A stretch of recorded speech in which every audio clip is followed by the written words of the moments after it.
Welcome back to the Auto Obsessive Garage. Hey everyone, it's Chadwick. I'll be your host for today. Not like we have a lot of other options. Thank you for joining me for another auto experience. Today, we'll be piloting the 1989 Ford Taurus SHO. Or, if you feel like it, call it the SHO. You can call any year of the Taurus SHO the SHO, and I won't get mad at you, I promise. Now this is, I like to say the cars I drive are special, and this one's certainly no exception, guys. This is the first generation and first year of the SHO, and it's a special car. Ford came up with this design in 1989 when they decided to put this semi-experimental Yamaha engine into their really well-selling Taurus sedan. The SHO does have a pretty cool history, guys. So the engine intended originally for an experimental mid-engine car. They decided to axe that plan, although that probably could have been pretty cool. Imagine a Ford Fiero type car. Imagine this engine in a lightweight mid-engine car. Boy, that could have been a fun thing. So, with an engine kicking around, they decided to do a limited run. This was only supposed to be a one-year model, guys. The Taurus SHO was only supposed to be an '89 limited release. But guess what? It was popular. People bought these things up, and who wouldn't? Could you imagine these specs? A V6 revving to 7,000 RPM and making 220 horsepower in a Ford sedan at that time in the late 80s? That's like pure science fiction, right? They sold a lot of these and decided to make it a regular production car, going all the way up until 99, where they stopped production, and later picked it up again in 2010. So the SHO disappeared for a little bit, but hey, these first generation ones are the ones to get. Why? Because manual only. If that doesn't speak to the enthusiasts in all of you, I don't know what will. Now, most of the SHOs I've seen historically are automatics, and a lot of the subsequent generations surely are, but you get into these old ones, manual only, oh, that's awesome. That's the one you're gunning for. This one was in pretty rough shape, which is, I think, how you're gonna find most of them. I have an entire project series on my channel. Please check that out. It's called Project Show Me the Sleeper, where I bring this thing back to the condition you find it in today. So it required a lot of TLC, both beautification stuff and mechanical, to make it what it is today, and I think that's what you're gonna usually find on the market. Speaking of the market, let's talk about collectability for a second, shall we? The Taurus SHO has always had a cult following. It's often revered as one of the best sleepers of all time, and that's cool. I love sleepers. I don't like flashy stuff as much. I love understated power, and the SHO had that in Aces when it came out, and still does today, I believe. So what are these things going for nowadays? Kind of a pretty wide price range. You can get a Taurus SHO for $2,000 to $4,000 that needs a lot of love. And you can also find them for $6,000, $7,000 that have been restored and running great. Now, I want to warn you, yes, you can get into a SHO for $2,000. Like I said, you can probably find one kicking around. They're not super easy to find, especially these first years, especially the first gen. But if you can find one and it's in that price range, I do warn you, and I don't want to scare you away, but the maintenance is important on these. They have 60,000 mile maintenance intervals that are pretty big. Timing belt, water pump, you're probably gonna do your valve covers. You have to check your valve shims to make sure they're still in tolerance. Those are an issue with these cars. And to do all that, you have to rip the intake manifold off, that beautiful variable intake runner length manifold off. And that's a pretty involved process. Not that it's super hard or super technical, but you can't avoid time. So whether you're paying a shop or you're doing it yourself, you're gonna have to put a significant amount of time in to bring one of these back into this condition. So just a heads up on that. The cheap ones, you're gonna get what you get. Now, if you pay for one that's had all that service done, it's very much worth it in my opinion, because if you're going to a shop, it's gonna be a couple grand at least. And if you're gonna do it yourself, it's gonna be a good amount of garage time. Now, value, can I see these things going up? Clean ones, definitely. There's always someone that's looking to get one of these. Like I said, there is a pretty good following, and there's still really good support online. So there's some SHO forums that are very helpful, and they really keep this platform alive. I can see it becoming pretty valuable in the future, and at least holding its value. They're definitely not depreciating any further, especially the clean ones. They're gonna be a good purchase. So if you can source a really clean one, or one you can restore yourself, I don't think it's a horrible idea. But what do you get for that price point? The SHO is amazing, guys. I can't state this enough. 220 horsepower in a sedan at the end of the 80s. It's a potent number, right? You're getting a lot of engine. The car itself is pretty cool too. You have a very comfortable car that sits 5 adults. The interior's held up pretty well for the most part in these early cars. And we'll talk about more of the interior and all those kind of features later. But I just want to say these are some of the best seats you can sit in. They're really great. No one ever talks about that. You get the cool power plant, you get the cool subtle looks. The total package, I think the Taurus SHO is a fantastic car. I'm excited to put it through the objective test, really to see how well it performs today. Yes, 220 horsepower in a sedan in the late 80s was shocking. But today, that's kind of what most base level cars have. And that brings up the biggest issue when we're reviewing cars like this, right? Context. Do we look at this car as a moment in time? Do we go back, put our 1989 lenses on, and actually look at the car from its period? Or do we compare it to modern stuff? I kind of like to blend the two. I think it's definitely worth that look back to really see what this thing must have been like when it rolled out of showrooms. We're gonna put the SHO through our objective test, see if it's still got some good old acceleration in it. I reckon it does.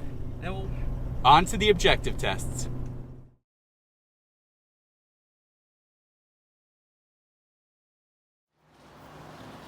Let's get the 1989 Ford Taurus SHO up on the scales to get the curb weight and find out what the front and rear balance is.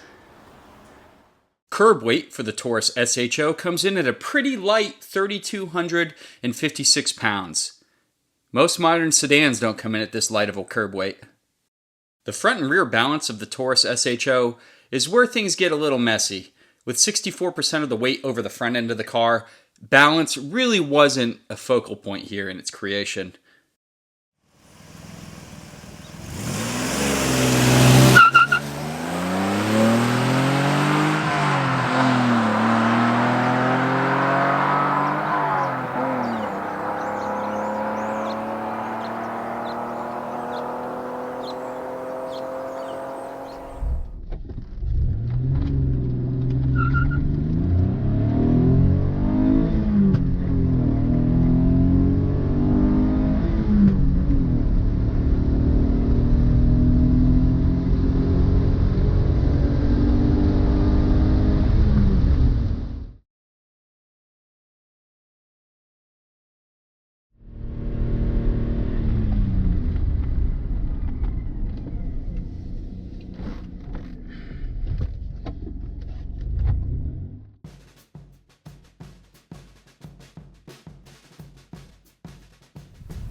Right up front, the Taurus SHO is not a canyon carver.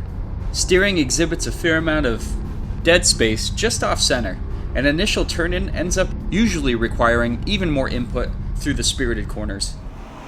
Body roll is average for a vehicle from this period, allowing the SHO to corner with decent confidence. Brakes are also solid for a stock factory unit from this period. The SHO's strength is in it being a highway cruising machine. The ride is very well sprung and comfortable as it bobs up and down over roadway imperfections, rather than the sharp impact of feeling every crack in the pavement, such as in modern sports cars. The 1989 Taurus SHO's interior is ergonomically pleasing. All switchgear is within easy reach, and the seat, shifter, and pedals all align in comfortable driving harmony. Everything just feels so solid and well constructed inside the SHO. The seats are seriously some of the best I've ever experienced. Full power adjustment, even including bolsters, allows the driver to dial in a sporty, held-in-place feel or set it back to a more relaxed, comfy cruise setting. Why have we gotten away from comfort being seat attribute number one? Another cool feature of the original SHO is the really small instrumentation. I mean, look how small these gauges are. I mean, they look okay zoomed in, but when you come back, they look kind of ridiculously small. Look how huge the wheel is. And you have this little gauge cluster back here. They do get the job done though. The lighting isn't best, but I just wanted to showcase that this car has the electronic climate control option. Sometimes you get the analog little dials, but this is the real deal electric. You can see it's off. Now if you start turning it on or hit auto, you can actually, see, there we go, you can see the temperature changed. You can see the mode light is on. It is pretty cool stuff, guys. So a little option here, let's go ahead and shut it off for now. You can see the outside temperature by pressing this outside button. There you go, 57 degrees outside. How cool is that? And over here you have all your settings. It's just pretty neat. Down here also you have a digital clock, but not just any digital clock. You can of course see date. That's not too crazy. But this feature right here is awesome. It's a stopwatch, or as I like to say, a lap timer. Here we go. Pretty awesome stuff for 1989. Just wanted to showcase some of those really cool, really rad features. I love elements of subtle aggression and automotive exterior design, and Ford nailed it with this model. A cursory glance reveals a very sedate and unassuming sedan, but allow your eyes to travel down below the wheel arch line, and you will discover some somewhat aggressive body cladding not present on the base model Taurus, as well as some sporty mesh-style wheels. SHO badging also hints that this machine may indeed be something just a little more special and just a little more performance-oriented. The subtly aggressive 1989 Taurus SHO exterior gives the car a perfect presence to match its demeanor. Once the hood is popped, the SHO's secret weapon is exposed. The Yamaha design 3-liter V6 announces its presence in a non-subtle manner, with a shouty variable intake runner length plenum highlighting the engine bay. Its bold design is a stark contrast to the plain exterior. Churning out 220 horsepower and 200 foot-pounds of torque with a red line of 7,300 RPM, this power plant performs as good as it looks. Its power is very linear, pulling all the way to redline without any peakiness. This Yamaha V6 is a thing of beauty, and definitely the centerpiece of the Taurus SHO. The SHO's transmission is a Mazda-built 5-speed unit. It does a commendable job of harnessing the engine's power, but its throws feel very bulky. Some force is required to slot into gear, and this adversely affects acceleration performance. When not hurried, the unit's shift feel is pretty solid though.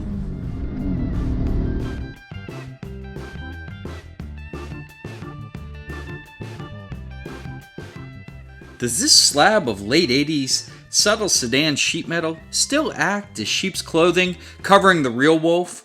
A 220 horsepower, 7,000 plus RPM revving Yamaha V6? Oh heck yeah. This grandpa cruiser was hunting down V8 powered Mustangs and Corvettes in its day. That's like Ford releasing a 500 plus horsepower performance sedan today. Yeah, that was the late 80s. How does that compare to today's performance sedans? Well, it's often said, respect should be paid where respect is due. The modern performance sedan owes a lot of its existence to Ford making this gutsy move, dropping this high-performance power plant into a basic sedan chassis. The SHO's performance is still respectable, as its 220 horsepower mill only has to pull just over 3,200 pounds around. That's relatively light compared to most modern sedans cruising the streets. The Taurus SHO is, and shall remain, historically iconic, as it still demonstrates a subtly aggressive body design, housing one of the most beautiful engine designs to date. Take that, plastic cladding covered modern engine bays. The interior is even comfortable and well built to complement an amazing power plant. The average Joe on the street won't recognize it and won't even look twice, but car folks get the SHO, and that's the crowd that matters. The first generation Taurus SHO will always be a pioneering sleeper of a performance sedan.